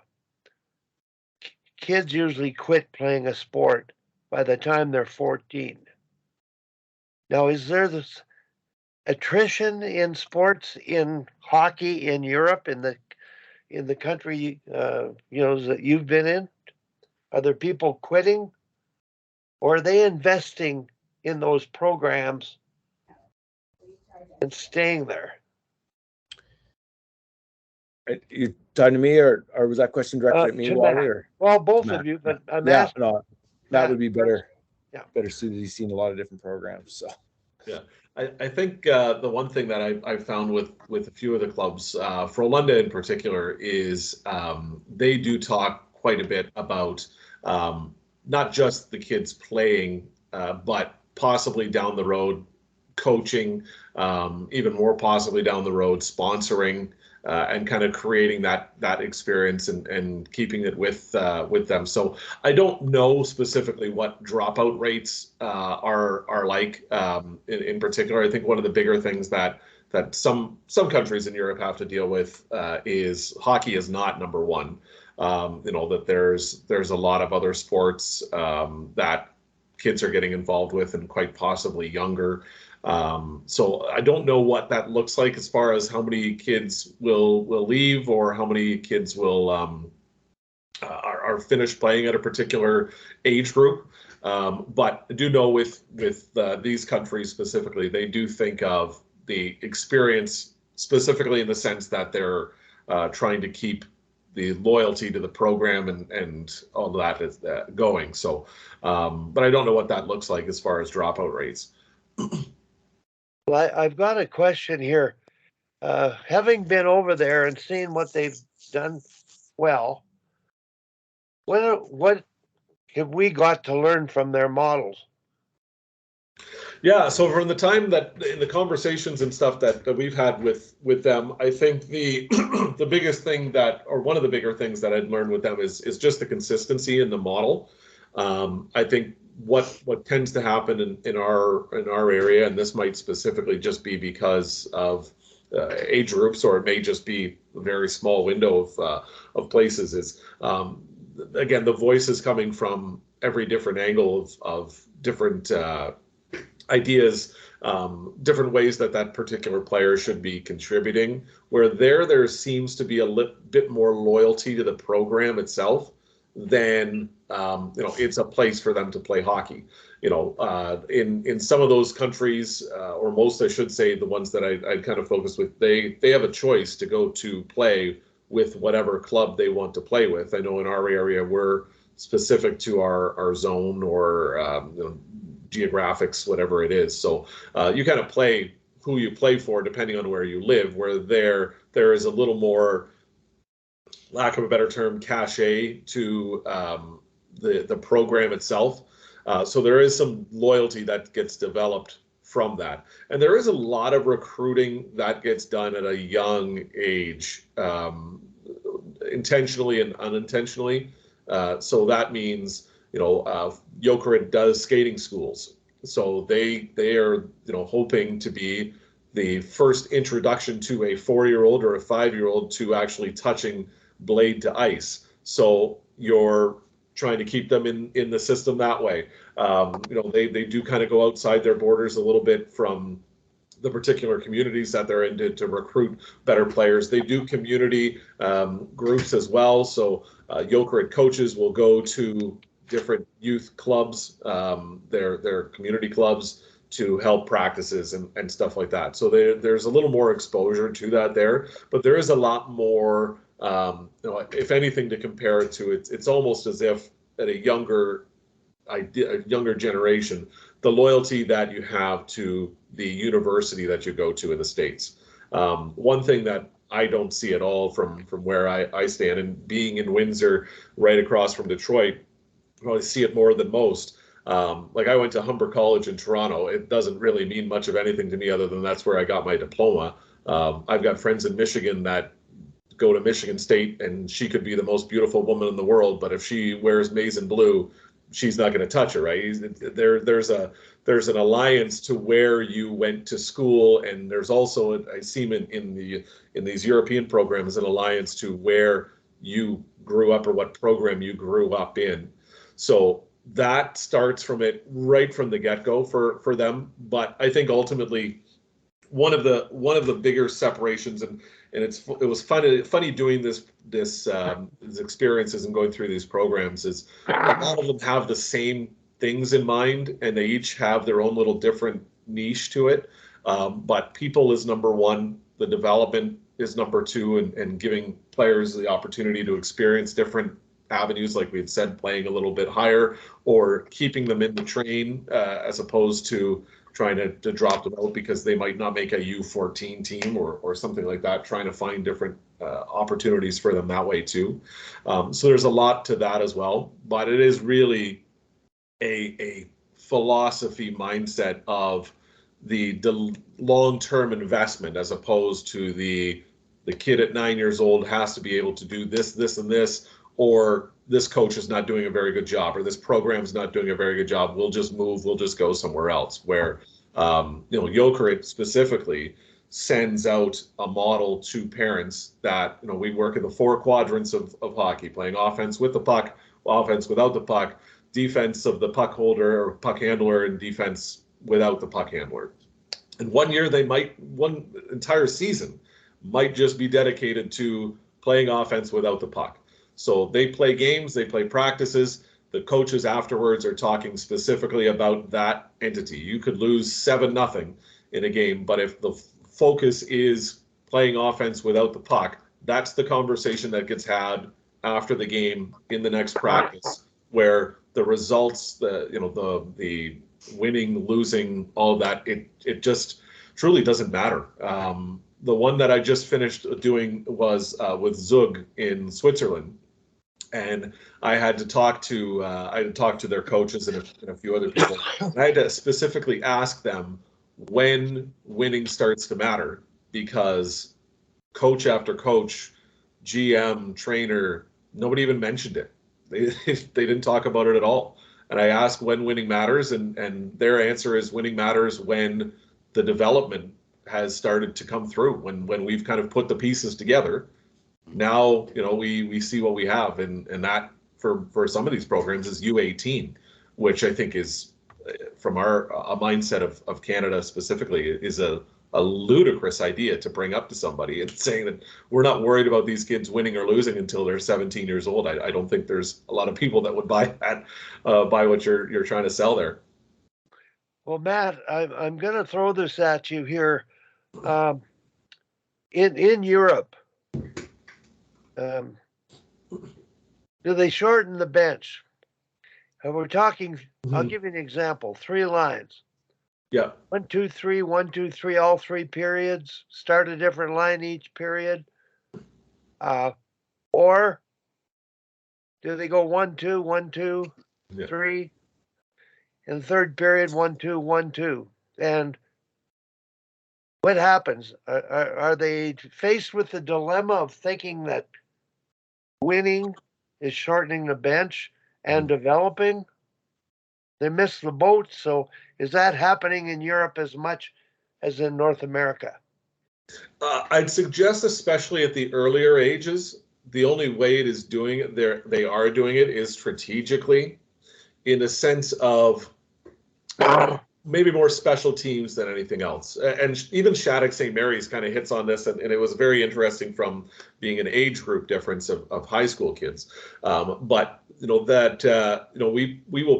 rotate through the power play all year, and up until Christmas break or the New Year or something like that, and then we'll have two specific lines. Some programs talk about having a secret third line, in the sense of they will throw these kids out there in a game, possibly, and depending on the situation, and see how they respond, and put that note in their back pocket and kind of move on. So sometimes they will, from a durability standpoint, with some of their top players, double shifting them at the end of a game, putting them in different situations just to see how they respond, and if they can keep up, or if they're getting tired, or kind of things like that. It seems to be much more strategic, at least from the younger coaches that I was talking to, about doing that, as opposed to trying to win the game. It's manipulated, Wally. For sure. Not managed. They manipulate it. That's right. Tom Malloy. Yeah, as Matt said, our whole program is based on the 4-game playing rules, like you talked about. On offense with the puck and supporting the puck, and defense checking the puck carrier.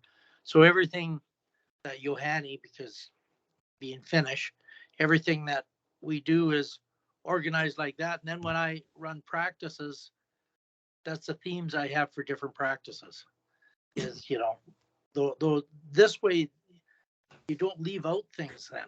You cover all of the different aspects of the game, and I've been doing it for so long, it seems illogical not to do it to me now. That's the way that you would do it. So, yeah, and I have a Hockey Coaching ABC's website that it's all organized on, on those 4-game playing rules as well. So, anyways, just want to throw that in. It's very different. Yeah, it's a very different thinking. Sorry, I had to go down and get a delivery, and Matt, I apologize. I told Matt these could go till like 4:00 in the afternoon, so he might be. I think he's too nice to jump off, but it's great to have you on, and I really do. I think you can add a lot to the group, and Wally, we'll send out a link. So we're doing a live Directors Club with Matt next Tuesday, all about like the pillars of these programs, and really diving into the back end of what they do, not their success, but really like the commonalities of what these programs have to offer. I think it's a little off the youth hockey path, only because it's so hard for youth programs, to Matt's point, to embrace like that. Like that's a huge shift in culture. If you were to say, we're going to pick you when you're 8 and we want you to stay with us till you're 18, like we're not going to cut you. We're not going to, our job is not to go find the next best kid down the street. It's to develop you.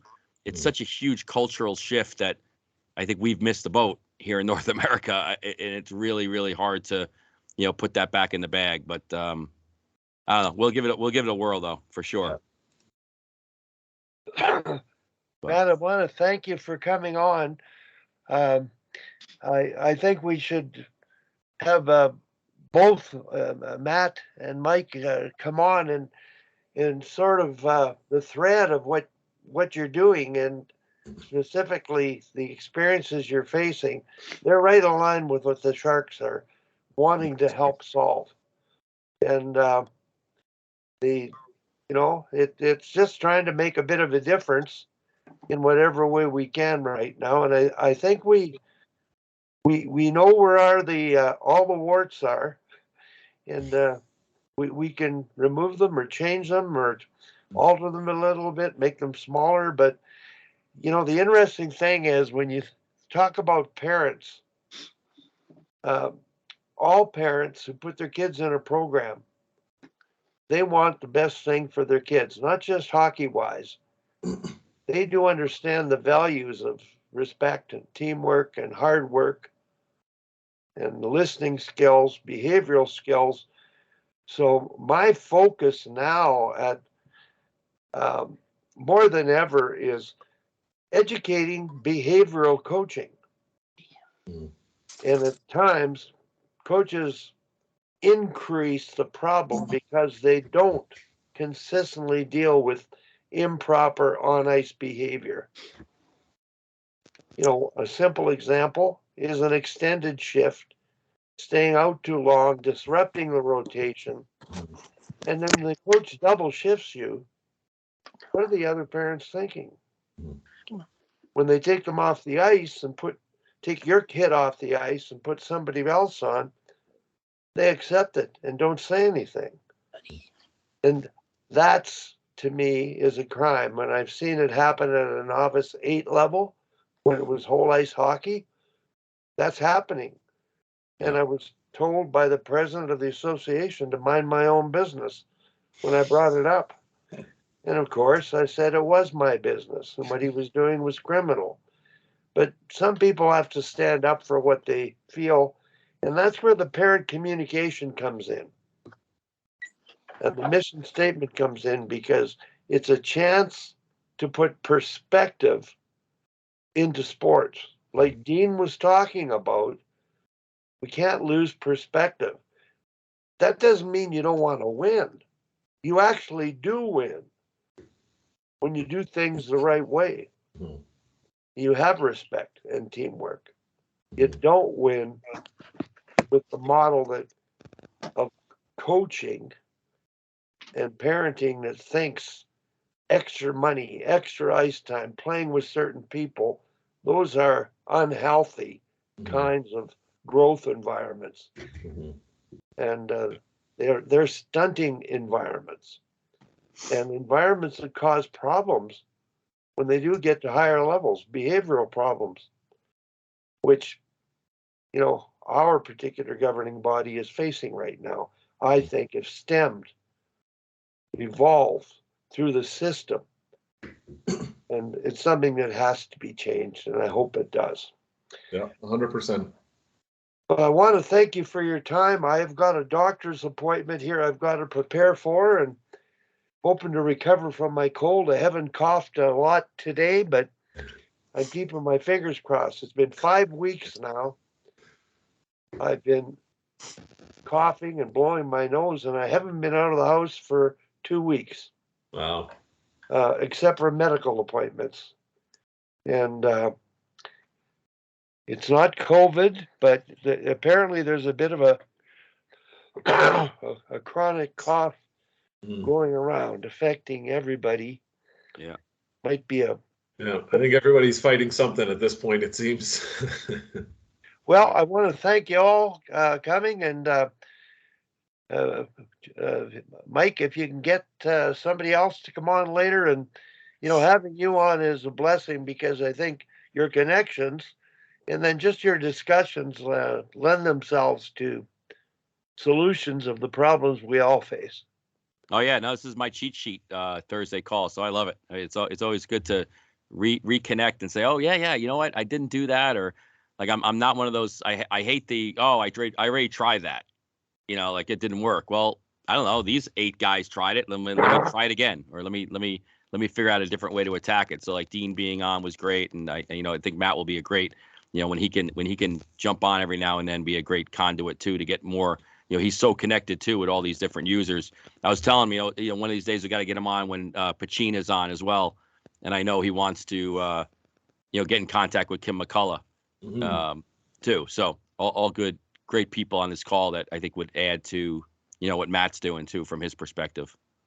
Oh, I appreciate you thinking of me, Mike, and I would love to join every chance I get. This was a lot of fun. Yeah, it is. It's a great setup, and I'll work. I'm working on Trottier next week. He wants to sell his book, so we'll get him on. Okay, take care, everybody. Hey, thanks, Wally. Guys. Be safe. Nice Thanks, to meet you Tom. all. Bye-bye. Matt, thanks. See you Tuesday. Hey, Tommy.